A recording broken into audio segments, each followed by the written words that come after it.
Just wanted to come on for a quick moment. I will not be before you long. I just wanted to really come and say hey. Just come and say hey and greet you all. It is Easter weekend, and so I know that there are a lot of things going on, a lot of family time being spent together, people going to church, and just having a really good family time. I think that's what ends up happening more around this time of the year. And so I just wanted to just come on and just greet you all and just wish you all the best on this Easter weekend. Let you know that I was thinking of you. How are you all doing?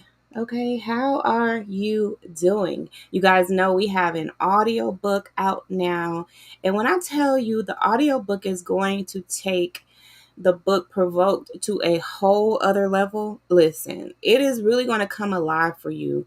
What I was trying to capture is this fly on the wall type of a vantage point for the reader and listener of my books. And so when you actually listen to the audio book to that accompanies this book, it's going to really come alive because you are going to hear the actual conversation that took place between my father and I. You will hear the actual listen, you guys, okay? That means I recorded the conversation and I infused it, okay, into this audio book. Plus, I'm giving you narration that's going to give you the ins and outs of what is going on in the call. It's going to tell you all about spiritual abuse and how my father was using spiritual abuse tactics in that call. Plus, you will actually get to hear it for yourself, okay? Now, I don't know anybody who has ever done this, okay? I don't know anybody who has ever put together an audiobook that has exclusive audio in it. Okay. So I want you guys to go and take a listen to the audiobook. I've broken it down for you so that, you could take it in bite-sized chunks or you could take it, in a larger, type of chunk. And it'll make sense once you go on the app and you see how I uploaded the audiobook there for you. It's in a couple of different formats so that it's just easy for you to decide what works better for you. So just to kind of give you a little bit of a hint of what I'm saying, there is a part of the audiobook that is uploaded that is broken down by each episode, right? So you can listen to each episode one by one, or you can go to a different part of where the audiobook is stored and you can listen to several episodes at one time. And so I, wanted to have that option for you all so that let's say you're driving or you're working or you're, resting or whatever, you want to just listen to the audiobook and not have to, press play for each individual episode. So this is in a longer form so that you all are able to, you know, able to listen to it just like that. So say you the first and it's lit. Oh, thank you so much. Thank you, thank you, thank you. It just comes up as Facebook user, so I can't actually see who you are that made that comment, but thank you so much. Okay, thank you so much. Or you could tell me who you are, okay? Then I can call you by name. So, but anyway, so that is what is going on with the audiobook. And really, I cannot wait to hear your feedback on it. Tomorrow, I do plan to do a live listening session. I'm trying to decide what is a really good time for you guys because I want to actually have you on the line as well. Hey, Les. Hey, girl. Thank you so much. Yeah, Leslie, let me know what time you're available tomorrow because I know you'll be on. Um, so just let me know what time works best for you and let's listen to it and let's discuss it live if you don't mind. Because I really want to hear your feedback. I want to hear what you heard in the call. Like, what are you discerning in the call, because it was my discernment that really helped to uncover the spiritual abuse that my father was inflicting on us all. And not only that, but it actually saved my mother's life. If you guys have not read the book yet, then I need you to know that this book was it was an act of love, but it was also an act of like just trying to make sure that my mother was safe, speaking out so that it alerted everyone that, hey, there's an unsafe situation here, and it's gonna become a safer situation if we all stand together, right? If we're all looking and exposing these types of issues that are really kind of going on, right under our noses, but we don't really have the discernment to know what is really happening and how we can stand together and make sure that these things don't happen again. Or we can use our discernment in our own individual situations that are happening in our lives and make a better and safer space for ourselves individually. So discernment works on, a individual scale, but it also works on a larger scale. It's a life skill, but it's also a life-saving skill. Okay? And what discernment is using facts, observations, and experiences, and then marrying that with your intuition, with your Holy Spirit, right? In order to make the best decision for you, the best decision that lines up with your goals. And when you do things in that way, then your decisions are not going to be harmful to other people because you have done your due diligence, right? So you have made sure during your fact finding moments, during your observations, using your experiences and using your intuition and Holy Spirit, to know that your decisions will also be in the benefit of those around you as well as yourself. And so that's what it's all about. And so if we really just kind of take this case, my family, and we break that down, then we are better able to analyze other situations that are going on around us and situations that we may find ourselves in. So that is really like my goal with this. I have a really big goal here, right? And the goal is that we are able to have healthier relationships, fulfilling lives, right? That we are able to thrive in the way that God intended it for us to do, because I believe that God wants the best for all of us. But the best isn't necessarily happening to all of us. And that should be a problem for all of us. And if it's as simple as us encouraging each other, empowering each other, educating each other on how we can make better decisions for ourselves and our world, then we will have the best for ourselves, for all of us, right? And when you think about discernment, right, you got to think about it in its like the lowest common denominator. Think about how you use discernment just in going outside, right? Your discernment says, well, today it's raining. Okay. I'm observing that there's rain. It's a fact that it was raining today. Well, at least in my side of the world, in my state, in my city, it was raining most of the day. And so, okay, so then discernment says, why don't you go outside with an umbrella if you're going to go? Or, hey, don't go outside while it's raining. You know what I'm saying? So, all I'm saying is when you use your observation, use facts and experiences in just your everyday life, then guess what? It could prevent you from going outside, getting rained on, getting sick, maybe getting pneumonia, catching the flu. I don't know. You know what I'm saying? You when you really think about it, it could go as far as it could go. You could really, really end up sick. But using your discernment kept you from getting into a bad situation because you were able to prepare and you were able to make decisions that would keep you safe. It's really that simple. And the thing is that part of the deception that is happening is in this world is to make people think that things are way more complicated than they are, or that they even need to be. It's really just that simple. The information is already there for you. You see that it's raining. So why not prepare yourself? Why not make a decision that is going to keep you safe in the rain? Yeah, it's that simple. And so I want to take discernment even down to the lowest common denominator. Like, Children should be able to grasp these concepts about discernment.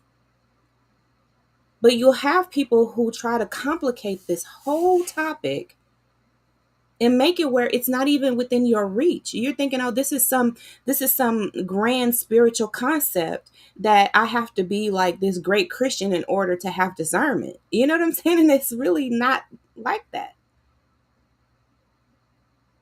It's really not like that. You already have it. Just activate it, use it, exercise it, work it like it's a muscle, using it in your everyday decisions all the time in everyday life. Do you see what I'm saying? So it's really just that simple. And so I'm using, my life, my family as a case study on how we can we can be smarter and more discerning in some of the more complex things that are happening in our lives, right? Right, like discerning spirits, discerning mental illness, discerning unsafe situations with people, toxicity. Because you'll notice that as you work that muscle, as you increase in discernment, it seems like more things are revealed to you. It's like you start to understand things on a much larger scale, spiritually speaking. So that's where I feel like things are, that's where God is taking me. And so when I think about the changes that I'm going through right now, I mean, I know that you guys, if you're discerning at all, then you see it. You see that, there's been a lot of change that has taken place. And I would say that it's because I didn't know what my purpose was. I didn't know what God really wanted me to focus on, even with what I'm doing right now, right? I didn't know what God wanted me to do, really. And I really didn't know who I was. And if you listen to the audiobook, then you'll understand exactly how my father used that to try and manipulate me, to try and control me. Because when a person doesn't know their purpose, they don't know their calling, they are lost. And I think that right now, the major deception that is happening in this world is to keep people from knowing who they truly are, like in God, like what they were created to do, what they are purposed for. And I believe that once we figure that out, then a lot of other things in our lives will start to make sense. At least that's what has happened with me. Things in my life started to make sense now. Now that I know that God has given me the gift of discernment. And so, what I am supposed to be doing is helping people to discern. And I know that it's a gift because God even allowed this gift to be used to save my mother's life. That's how serious it is. So that's something that we should be teaching our children from very young age, is how to discern. And truthfully, when they're born, guess what? I think children have a lot more discernment than a lot of us grown folks do. And this is the example that I use, is like, think about when a child, right? Everybody has seen a child, like, they're being held by their parent or whatever, a trusted person, and they're just fine, right? They're just fine. They're happy. Everything's all good. Then this one person comes near them and is like trying to hold them or play with them. And they are just like, no, they're not having it. And they throw a fit. Like, get them away from me. You know what I'm saying? Like, you have seen a baby just act up around maybe like a certain person. That's discernment. That's that baby saying, look, something ain't right. Of course, they don't have like the facts and the observations and the experience, right? That discernment takes. But there is something there. There's an intuition there. There is an observation that is that is taking place in that baby that is giving off all kind of warning signs. And then what we probably do or probably have done as adults would be like, "Oh, it's okay. Just go to him. Give him a hug." And do all that. Just totally just totally dismissing the child's discernment. But if we take those skills that we obviously see in children that they are born with, that lets us know that we are born with discernment. We take those skills and we teach our children how to hone those skills so that they can make better decisions throughout their lives. Then we have created a better world. The whole world is better because those children, right, that will become adults, that will become citizens, productive or unproductive, depending on how we raise them, depending on how we teach them. But guess what? Those discerning individuals they'll litter less, right? They'll be less wasteful, less violent, less emotionally charged, right? In making rush and rash decisions. Think about how deep this can go if we just teach people how to discern. And how do we do that? We got to start somewhere, right? And this is where I feel like God is telling me to start. He's saying, "Hey, I have given you this skill. And I have shown you time and again throughout your whole life that I have gifted you with discernment.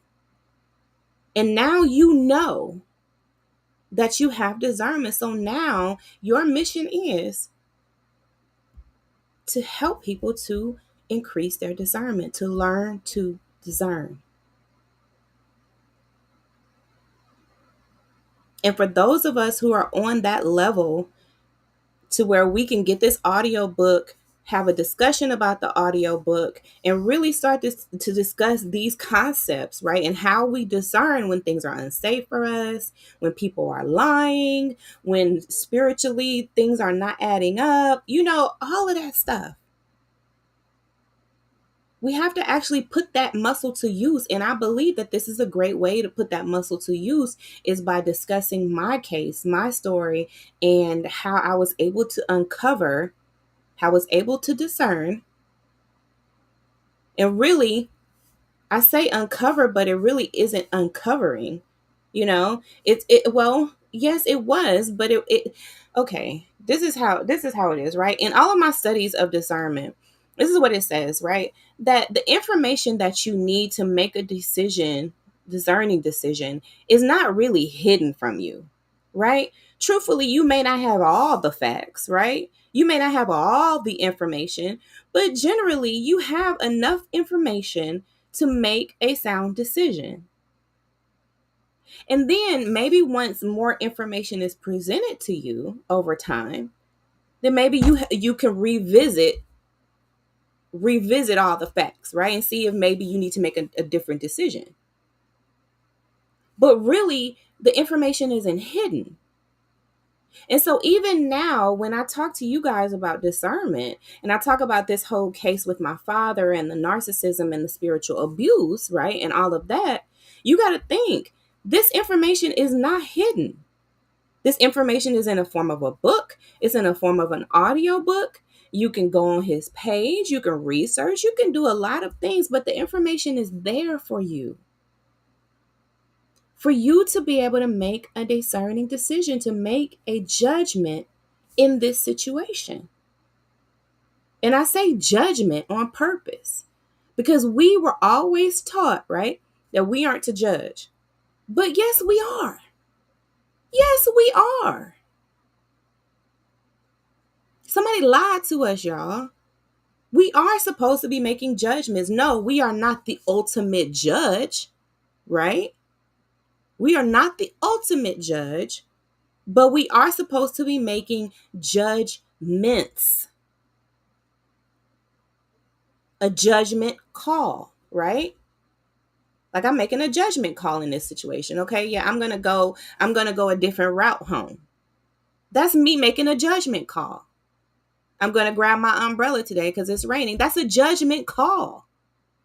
I'm not going to hang around that person because they seem toxic. That is a judgment call. No, you are not judging the person in that you are sending them to heaven or hell, but you are making a judgment about what you see, the observations that you have made, the facts that you see, and the experiences that you have had to make a good judgment call.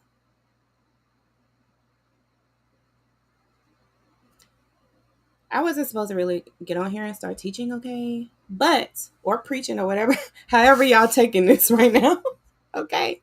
My whole point is I want to wish you guys a wonderful Easter weekend. I'm going to come back tomorrow and we are going to talk about this in depth, right? Because I am understanding. And I hope that throughout this process that this is a testament to you all, right? That sometimes you got to just keep taking steps, even when you don't necessarily see the whole way. You got to still keep climbing, even when you don't see the whole staircase. And I didn't see the whole staircase, and I still don't see the whole staircase. But I see more steps than I did before. And I'm changing because I know what my purpose is in this moment, at least in this season. And this is the season where people have to really start to walk in their power as discerning individuals.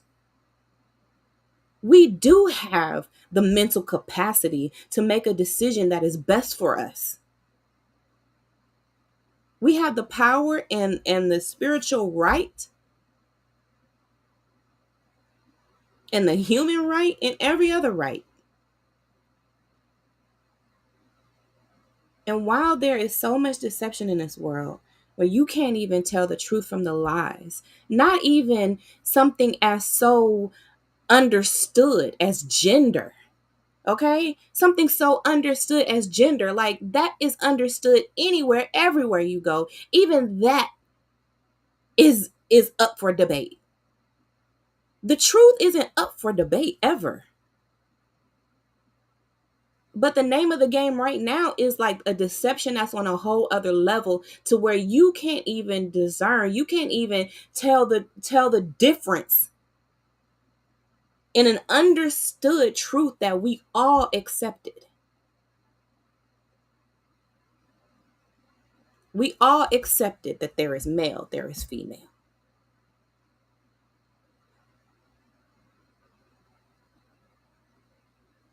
And there are other truths out there that we just accept it as everybody's like, yes, that's the truth. That's it. It's like there is a war on truth. And when there's a war on truth, then that leaves people mentally ill, y'all. I'm telling you. You can't make sense of stuff in your mind when there is no sense of truth.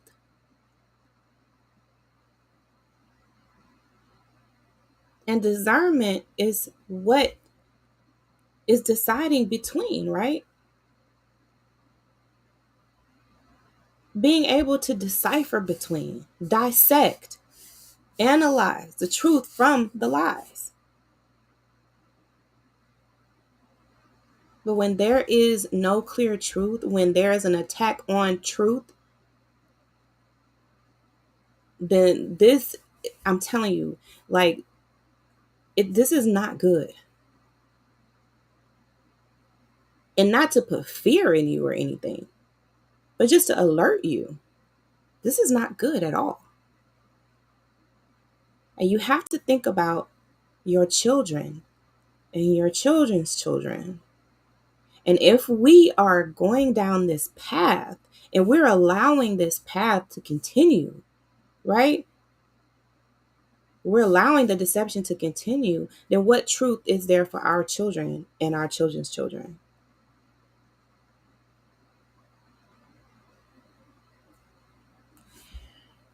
I know that everybody's not going to understand, right? That there are some concepts and some things that I may say that it, eludes you. It might be a little, it might be a little above you right now at the moment, but you'll get there. Just keep listening and just keep asking God to increase your discernment. And as we discuss more, then things will start to really make sense. One of my biggest things, like, I just irritated, right? And you can almost say it was almost like a fear, almost, is that I would be misunderstood. And that even me coming out here and showing my vulnerability and really like showing you guys my heart and just being transparent and all of that, there are still people who misunderstand me. So here's what I ask. I ask that you ask God, okay, to increase your discernment through this process, that you use your discernment in not doing any harm to people who are trying to speak truth, the truth, not their truth, the truth.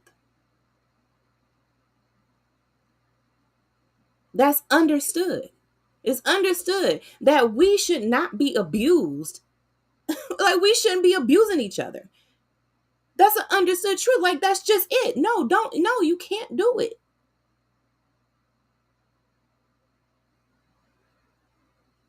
And we just take that right there and just start there. Just start there.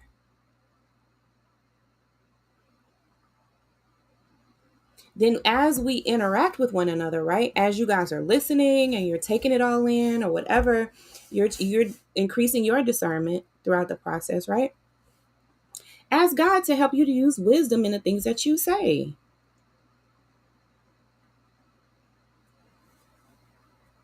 Don't come on my channel trying to cause more harm. There's already been enough harm done. So use your discernment when you come over here.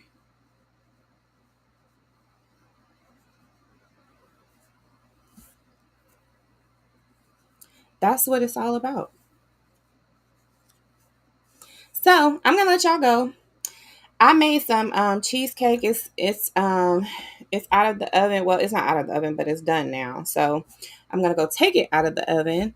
And it's keto cheesecake too, by the way. So because I wanted to, do something a little healthier. I'm trying to lose a little weight. I want to lose 20 pounds, you guys. So I'm trying, I'm doing my workouts. I'm doing Insanity. I'm doing line dance class, just a couple, 3 days a week, nothing major. I'm not, out here trying to do too much. And my foot is hurt and my knee is hurt. I just got a knee brace from the VA because you guys know I am a disabled veteran. And so the VA sent me a knee brace that I'm going to start wearing when I do my workouts. And then now, like, I'm having some foot pain. And I think it's plantar fasciitis. That's what I really think it is. But I haven't had that. I haven't had it professionally looked at or diagnosed or anything. But that's what it's feeling like to me based on, the research that I did, You know how we have a tendency to diagnose ourselves, y'all. Okay. But watch I go and they be like, yeah, that's what it is, child. Because, that's the only thing, like, once I looked it up, that's the only thing that makes sense. Because it's right on my heel and it's when I stand up and when I haven't been on my feet, like, it'll hurt, like, as soon as I get up from, like, being asleep. It's like, why does my heel hurt? So I'm hoping that, I can do something about that and that it doesn't slow me down from my workouts and, from losing my weight and stuff. I think, like, I feel like I'm getting better, as far as, like, energy wise. You guys know I have fibromyalgia and lupus, right? So I get tired very easily. And so, that's what keeps me from working out. But also working out is what helps it, right? So, like, it's kind of like it's a blessing and a curse, I guess, because, like, I can aggravate, my injuries and stuff that I already have going on by working out, but also it makes the stuff I have going on in my injuries better to work out. So I just have to find, like, that good middle ground.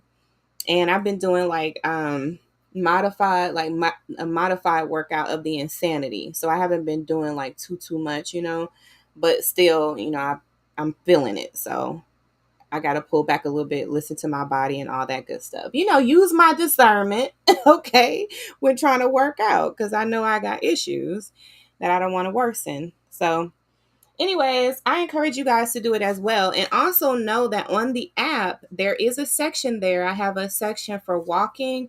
We've been starting to do our walks a little bit more. I've gone live a few times during my walks to talk to y'all. And so I want you guys to get involved in that too, so we can have like a nice little accountability walking group.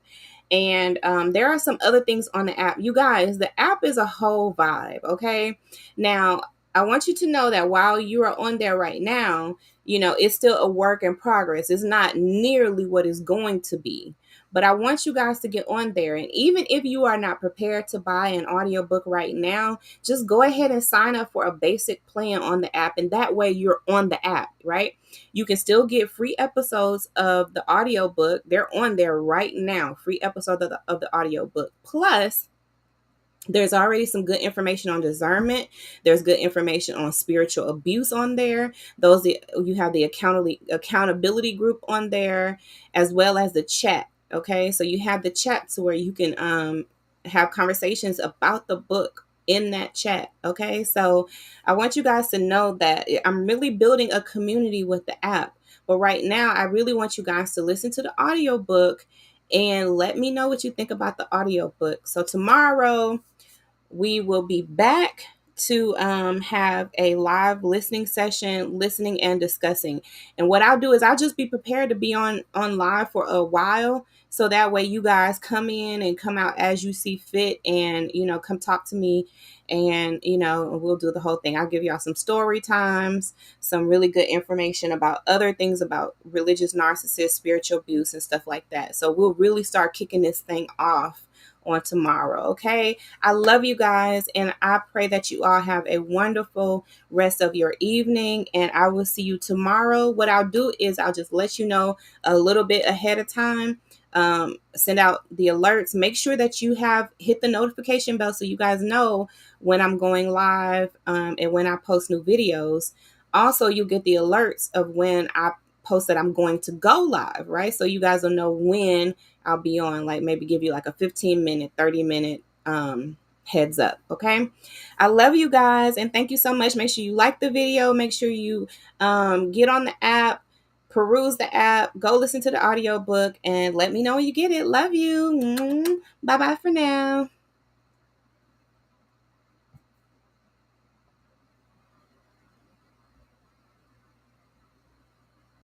I am a nationally certified counselor. However, I am not telling my story from a clinical perspective. Further, I am not trying to diagnose anyone discussed in this book. My clinical training has been a powerful tool in understanding my life as the daughter of a narcissistic pastor and working through the healing process. I tell my story as a daughter, a believer, and a victor.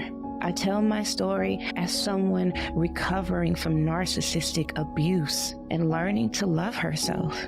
I don't have all the answers, but honestly, I'm not sure the answers are what's needed right now. Instead, I'll focus on putting it all on paper. I must warn you, this book contains transcriptions of my father's own words, offensive language, and recounts of abuse that some readers may find triggering. I encourage you to take breaks, practice calming breathing techniques, and continue reading as tolerated. Further, I encourage sufferers of abuse and neglect to contact law enforcement and seek help from medical and mental health professionals. So take a break. Take a breath. Take it in small chunks, but don't silence me. Hear my voice, feel my heart, and take a journey through my mind as I process this complex childhood trauma. Predictably, things will worsen before they get better. But my father's prayers for ill will to come to me and my family will not deter me.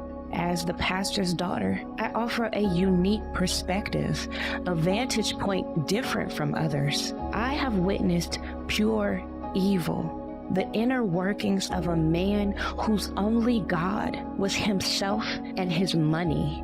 I cannot move forward in my journey until I confront and expose the abuse, manipulation, and control that were making me sick. But where do I start? At the beginning, the root of the anger, the events and actions that cause my heart to break, my spirit to ache, and my soul to cry out.